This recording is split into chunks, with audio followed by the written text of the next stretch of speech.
Hi hello నమస్తే రైతు మిత్రులకు మరియు వ్యవసాయ ప్రేమికులకు దిస్ ఇస్ గోవర్ధన్ రెడ్డి. మీరు చూస్తున్నారు వైజీఆర్ agriculture and labs. So friends, మనమైతే కొంతవరకు అయితే డ్రమ్ సీడర్లో సాగు చేసాము, మిగతా కొంతవరకు నాటు పద్ధతిలో సాగు చేసామన్నమాట. సో నా వెనుక కనిపిస్తుంది మొత్తం డ్రమ్ సీడరు, మీకు లైన్స్ ఏర్పడుతున్నాయా? సో మిగతాదంతా నాటు పద్ధతిలో ఉంది.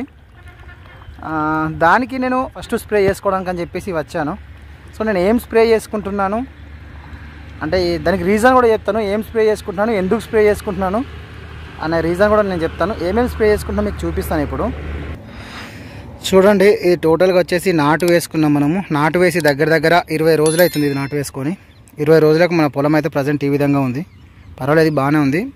ఇది ఈ టోటల్గా సైడ్ మీకు మొత్తం కనపడేది మొత్తం నాటు వేసే విధానంలో వేసుకుంది. ఈ ఫీల్డ్ వచ్చేసి మొత్తం డ్రమ్ సీడ్ విధానంలో వేసుకున్నాం మనం. ఈ డ్రమ్ సీడ్ పరంగా కూడా మొత్తం నేను టోటల్ అప్డేట్ ఇస్తాను. కొంచెం హెల్త్ సహకరించక కొంచెం లేట్ అయిపోయి మీకు ఎట్లాంటి అప్డేట్స్ ఇవ్వలేకపోయిన టైంకి ఇది మొత్తం మనం డ్రమ్ సీడర్లో ఈ కనపడే ఫీల్డ్ మొత్తం మనం డ్రమ్ సీడర్లో అక్కడ వరకు ఆ ఎండ్ వరకు దాదాపు ఒక 2 acres ఉంటుంది. టోటల్గా డ్రమ్ సీడ్లో వేసుకున్నాము. అది వచ్చేసి మొత్తం నాటు ఇక్కడ నుంచి మొదలుకొని ఈ గట్టి ఉంది కదా, అవతల మొత్తం అటు సైడ్ మొత్తం నాటు పద్ధతిలో వేసుకున్నాం అన్నమాట.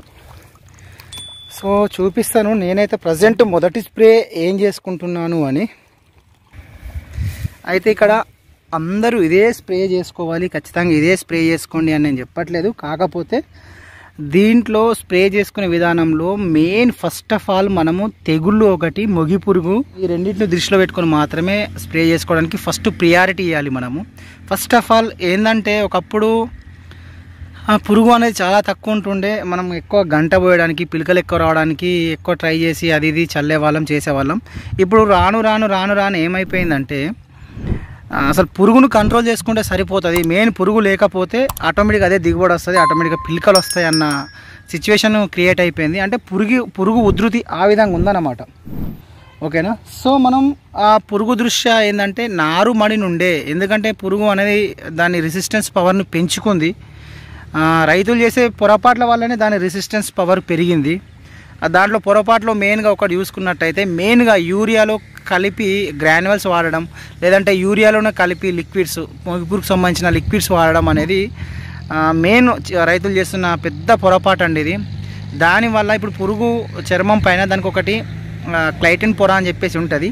అది ఏం చేస్తుందంటే ఉన్న వాతావరణానికి, ఉన్న సిచ్యువేషన్కు, పరిస్థితికి అనుగుణంగా మార్చుకొని దాన్ని తొందరగా వ్యాధి నిరోధక శక్తిని పెంచుకొని యూరియా మనం చల్లగానే యూరియా చల్లితే ఏమవుతుంది, వాటర్లో మొత్తం చల్లగా అయిపోతాయి వాటరు. సో ఎంత కూల్ ఉంటే అంత ఉధృతి ఎక్కువ ఉంటుంది పురుగుది. చలి ఎక్కువ ఉన్నప్పుడు పురుగు ఉధృతి ఎక్కువ ఉంటుంది, మీరు ఎప్పుడైనా గమనించండి. సో యూరియాతో పాటు కలిపి జరగడం వల్ల దాంట్లో ఉన్న కెమికల్ని అది అనుకూలంగా మార్చుకొని రెసిస్టెన్స్ పవర్ని ఆటోమేటిక్గా పెంచుకుంటుంది అనమాట. పెంచుకొని మనం చల్లిన వాటికి పురుగు పూర్తి స్థాయిలో చనిపోకపోవడం, ఒకవేళ 50% చనిపోయి ఇంకొక 50% మిగిలిన అది నెక్స్ట్ జనరేషన్ 50 కాస్త 1000 అవుతుంది. సో దానికి మనం స్ప్రే చేస్తాం కదా, స్ప్రే చేసిన మందులు కూడా ఎటువంటి మందులు దానిపైన ప్రభావం చూపించవు, పురుగు చనిపోకుండా ఉంటుంది. సో దయచేసి ఎట్టి పరిస్థితుల్లో కూడా పని వెళ్ళిపోతుంది, పని అయిపోతుంది అన్న ఉద్దేశంతో మీరు యూరియాలో కలిపి చల్లుకోకండి. ఓకేనా ఫ్రెండ్స్? మనం ఎప్పుడైనా సరే పురుగు అనేది ఖచ్చితంగా నారుమడి దశ నుండే కాపాడుకోవాలి. నారుమడి దశ నుండే మనం జాగ్రత్తలు తీసుకున్నట్టయితే 100% పురుగును కంట్రోల్ చేసుకోవచ్చండి. అయితే నారుమడిలో ఏం చేయాలంటే మనం ఫస్ట్ నారు ఏదైతే అలుక్కుంటామో, నారు అలుక్కున్న తర్వాత నారు అలుక్కున్న 12వ రోజుకు 12 నుంచి 15 రోజుల మధ్యలో ఖచ్చితంగా గ్రాన్యువల్స్ కానీ లేదంటే 1 స్ప్రే కానీ ఏదైనా సరే ఒకసారి ఖచ్చితంగా స్ప్రే చేసుకోవాలి. నాటుకు వెళ్ళే ఒక 5 రోజుల ముందు ఖచ్చితంగా గ్రాన్యువల్స్ వేసుకోవాలి.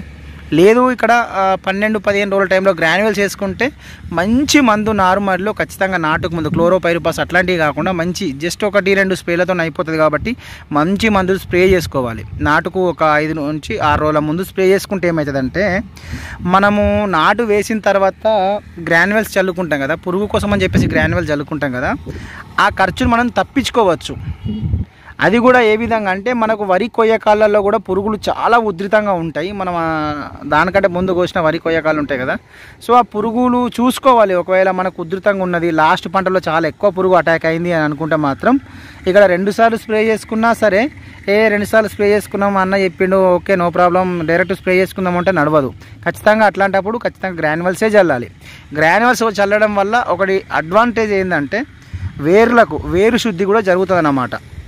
ఓకేనా? సో మళ్ళీ అంతేకాకుండా భూమి కూడా టోటల్గా గుల్లబారిపోయి మంచి గుల్లబారిపోయి మొక్క వేరు వ్యవస్థ డెవలప్ కావడానికి మంచిగా యూజ్ అవుతాయి గ్రాన్యువల్స్ చల్లడం వల్ల. సో ఇది ఒక బెనిఫిట్ ఉంటుంది. ఓకేనా. కొందరు ఖర్చు తగ్గించుకోవాలి అంత అవసరం లేదు అని అనుకున్న వాళ్ళు మాత్రం నారుమడిలో 2 సార్లు స్ప్రే చేసుకున్న తర్వాత మళ్ళీ నాటు వేసుకున్నాక 20 నుంచి 20 రోజులకు 20-25 రోజులకు ఖచ్చితంగా స్ప్రేకి వెళ్ళడం బెస్ట్. ఖర్చు తగ్గుతుంది, మంచి క్వాలిటీ స్ప్రే చేసుకుంటే సరిపోతుందండి. ఓకేనా. ఇది నేను చెప్పే జాగ్రత్త. నేను ప్రజెంట్ అయితే అదే విధంగా చేస్తున్నాను. నాది 20 రోజుల వరకు ప్రజెంట్ ఈ విధంగా ఉంది.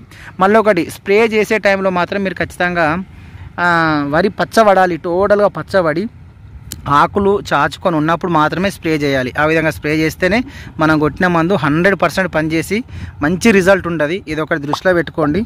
లేదు నాటు వేయగానే కొందరు ఏం చేస్తున్నారంటే అసలు అది నాటు వేయగానే 10 రోజులకే స్ప్రే చేస్తున్నారు. కొందరు అయితే 10 రోజులకు, 8 రోజులకు, 12 రోజులకు. అది నిర్జీవంగా ఉంటుందండి. మొక్క మనం నాటు వేసిన తర్వాత కొత్త వేరు పుట్టేంత వరకు నిర్జీవ దశలోనే ఉంటుంది. నిర్జీవ దశలో ఉంటే మీరు పైపాటుగా వేసినా ఏమి తీసుకోదు. ఫస్ట్ వేరు డెవలప్ కావాలి, కొత్త వేరు పుట్టాలి, వేసిన నాటు పచ్చబడాలి. పచ్చబడిన తర్వాతనే మీరు స్ప్రే చేసింది కానీ ఏ ఫుడ్ ఇచ్చినా కానీ తీసుకుంటుంది. సో నిర్జీవంగా ఉన్నప్పుడు మాత్రం ఎటువంటి స్ప్రేయింగ్స్ కానీ అవి కానీ ఇవి కానీ చేయకండి. 10 రోజుల్లో మీరు కాస్ట్లీ మందులు తీసుకొచ్చి ఇవి తీసుకొచ్చి స్ప్రే చేస్తే డబ్బులు వృధా తప్ప అది ఎక్కువ రిజల్ట్ ఉండదు. ఇది ఒక దృష్టిలో పెట్టుకోండి ఖచ్చితంగా చేసేవాళ్ళు. సో ప్రజెంట్ అయితే నేను ఏం స్ప్రే చేస్తున్నాను, నేను సింపుల్గా వెళ్తున్నాను. నాకు ఎటువంటి తెగులు ఏం లేదు. తెగులు లేకున్నా సరే కొందరు స్ప్రే చేసుకుంటారు. సో చేసుకోవచ్చు. అట్లాంటి వాళ్ళు సాఫ్ పౌడర్ కానీ స్ప్రింట్ కానీ ఇట్లాంటి స్ప్రే చేసుకోవచ్చు, నో ప్రాబ్లం. కొంచెం క్యూరేటివ్ యాక్షన్గా పనిచేస్తూ తెగులు రానియకుండా చేస్తుంది. అయితే నాకు కొంచెం నారు టైంలో కొంచెం చిన్న మచ్చలాగా అనిపించిందని నేను సెకండ్ ఆప్షన్ తీసుకోకుండా డైరెక్ట్ నేను నాటివో స్ప్రే చేసుకున్నాను. ఎందుకంటే నాకు నాటివో స్ప్రే చేసుకున్నాను ఎందుకు అంటే ఫస్ట్ దఫాలో నాకు ఫంగిసైడ్ స్ప్రే చేసుకునే అవసరం ఉండదు, మళ్ళీ ఇంకా నేను ఫంగిసైడ్ చేసుకోను అన్న ఉద్దేశంతో నేను ఎట్లాంటి ఫంగిసైడ్ ఇప్పుడు ప్రజెంట్ స్ప్రే చేసుకోవట్లేదు. సో నేను స్ప్రే చేసుకునేది అయితే ప్రజెంట్ ఇదండి, మార్కరు ధనుకా కంపెనీ వాళ్ళది. బైఫెత్రిన్ ఉంటుంది దీంట్లో. బైఫెత్రిన్ 10% ఈసీ ఉంటుంది. Okay friends. దీంతో పాటు దీంట్లోకి నేను తీసుకొచ్చుకుంది ఏంటంటే ఇది చెలామిన్. ఓకేనా. జింక్, ఇది చిలేటెడ్ జింక్, ఇది ఐరిస్ కంపెనీ వాళ్ళది చెలామిన్. ఓకేనా. జస్ట్ అంతే. నేను సింపుల్గా లో బడ్జెట్లో సింపుల్గా వెళ్తున్నాను. ఎక్కువ కాస్ట్ కూడా అవసరం లేదు, సింపుల్గా వెళ్తున్నాను. సో మీకు దీని రిజల్ట్ కూడా నేను చూపిస్తాను ఏ విధంగా వచ్చింది. అసలు నేను లో బడ్జెట్ ఫ్రెండ్లీ ఉండాలి, మనకు రిజల్ట్ బెటర్ ఉండాలి. ఇష్టానుసారం ఇష్టంనే చల్లడం చేయడం, బడ్జెట్ పెంచుకొని అయినా పొలం వస్తలేదు అంటే దానికి కొన్ని పద్ధతులు పాటించాలి. మనం ఎంత పెట్టుబడి పెట్టినా పద్ధతులు సరిగా పాటించకపోతే మాత్రం వరి సరిగా రాదు, దిగుబడిలో కూడా చాలా లోపాలు ఉంటాయి. ఓకేనా ఫ్రెండ్స్. నేను అనుభవంతో చెప్తున్నాను. ప్రజెంట్ అయితే మార్కర్ ఒకటి, ఇగో చెలామిన్ ఇదొకటి స్ప్రే చేస్తున్నాను. నాకు ఎటువంటి తెగులకు సంబంధించి ఎటువంటి ఏం కలుపుకోవట్లేదు. సో దాంతోపాటు అన్నింటికంటే చాలా ముఖ్యమైన పని ఏంటంటే ఇది. సో మనం ఎంత పెద్ద మందులు తీసుకొచ్చి స్ప్రే చేసుకున్నా ఏం చేసినా కానీ ఇది మాత్రం ఖచ్చితంగా యూజ్ చేసుకోవాలి. ఇది ఏంటి అంటే నేను దీనిపైన పూర్తి క్లియర్గా మీకు డెమో చేస్తాను. దీన్ని స్ప్రెడ్డర్ అంటాము. ఇది స్టెయిన్స్ కంపెనీ వాళ్ళది. ఓకేనా. స్టానోవెట్ అంటాం. స్ప్రెడ్డర్ ఏం చేస్తుందంటే మనము మొక్కలపైన కొట్టిన మందు ఒక 50% వరకు పనిచేసింది అనుకోండి, 50%ని 100% తీసుకెళ్తుంది అన్నమాట. ఇది మొత్తం వేరు వ్యవస్థ వరకు టోటల్గా మొక్కలో ఉన్న కణానికి తీసుకెళ్ళి అడుగు లోపల ఉన్న ప్రతి దాన్ని నిర్మూలించడానికి ఇది చాలా యూజ్ అవుతుంది. మీకు ఇది నేను డెమో ఖచ్చితంగా చేసి చూపిస్తాను. దాని పనితనం ఏంది అనేది మంచి డెమో చేస్తాను. ఓకేనా ఫ్రెండ్స్. సో ప్రజెంట్ అయితే ఇది నేను స్ప్రే చేసుకునేది. సో దీంట్లో పెద్దగా నేను ఖర్చు కూడా పెట్టేది ఏం లేదు. సింపుల్గా మీకు మళ్ళీ నేను ఒక 15 డేస్ తర్వాత నా పొలం కూడా నేను చూపిస్తాను, చూడండి ఇది. ఓకేనా. సో ఇది అండి, నేను సింపుల్గా స్ప్రే చేసుకుంటున్నాను. అండ్ పెద్ద ఖర్చులు కూడా అవసరం లేదు. నేను నారుమడిలోనే 2 సార్లు జాగ్రత్త తీసుకున్నాను, ఒకసారి తెగుల మందు కొట్టుకున్నాను. సో ప్రజెంట్ 20 రోజులకు ఈ విధంగా ఉంది నా పొలము. చాలామందికి ఏంటంటే నెల రోజులు అయినా కానీ మొక్కలు సరిగా కోలుకుంటలేవు, పొలాలు సరిగా కోలుకుంటలేవు అని చెప్పేసి అంటున్నారు. సో అది కొంచెం మనం చేసే యాజమాన్యం మీద అండ్ భూమి మీద కూడా వాతావరణం మీద కూడా చాలా ఎఫెక్ట్ అయి ఉంటుంది. సో చాలా రీజన్స్ ఉండొచ్చు. ఇది అండి ప్రజెంట్ అయితే నేను స్ప్రే చేసుకునేది.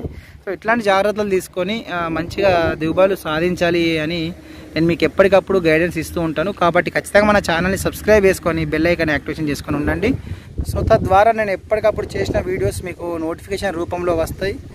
నాతో పాటు మిమ్మల్ని కూడా ముందుకు తీసుకెళ్తాను. నాతో పాటు మీకు కూడా మంచి గైడెన్స్ ఇస్తూ ఖచ్చితంగా ముందుకు తీసుకెళ్తూ మంచి దిగుబడులు సాధించడంలో నా పాత్రని ఖచ్చితంగా పోషిస్తానని చెప్పేసి తెలియజేసుకుంటున్నాను. సో కాబట్టి మన ఛానల్ని సబ్స్క్రైబ్ చేసుకొని బెల్ ఐకాన్ యాక్టివేషన్ చేసుకొని ఉండండి. ఓకేనా ఫ్రెండ్స్. అండ్ ప్రజెంట్ ఇప్పుడు ఉన్న వాతావరణం మీద ఎట్లాంటి రోగాలు వస్తాయి, దానికి ఎట్లాంటి సస్యరక్షణ చేపట్టాలి అన్న విషయం కూడా నేను చెప్తాను. ఇంకొందరు నాట్లు వేసుకొని ఇప్పుడిప్పుడే 20-25 రోజులు అవుతుంది. సో ఫస్ట్ స్ప్రే ఏం చేసుకుంటే బాగుంటుంది, ఎన్ని రకాల స్ప్రేలు చేసుకోవచ్చు, మీ కాంబినేషన్ ఏంటిది అనేది ప్రతి ఒక్కటి నేను క్లియర్గా వివరించి చెప్తాను. ఓకేనా ఫ్రెండ్స్. ఖచ్చితంగా మన ఛానల్ సబ్స్క్రైబ్ చేసుకొని బెల్ ఐకాన్ యాక్టివేషన్ చేసుకొని ఉండండి. నేను మంచి వీడియోస్ మీ ముందుకు తీసుకొస్తాను. 100%గా చెప్తాను, జెన్యూన్గా తీసుకొస్తాను. నాతో పాటు మీరు బాగుండాలి, మీతో పాటు నేను బాగుండాలి, అదే మన కాన్సెప్ట్. సో ఖచ్చితంగా మన ఛానల్ సబ్స్క్రైబ్ చేసుకొని ఉంటారని చెప్పేసి భావిస్తూ ఈ వీడియో ఇంతేనండి. Signing off. This is Govardhan Reddy. జై జవాన్, జై కిసాన్. Bye friends.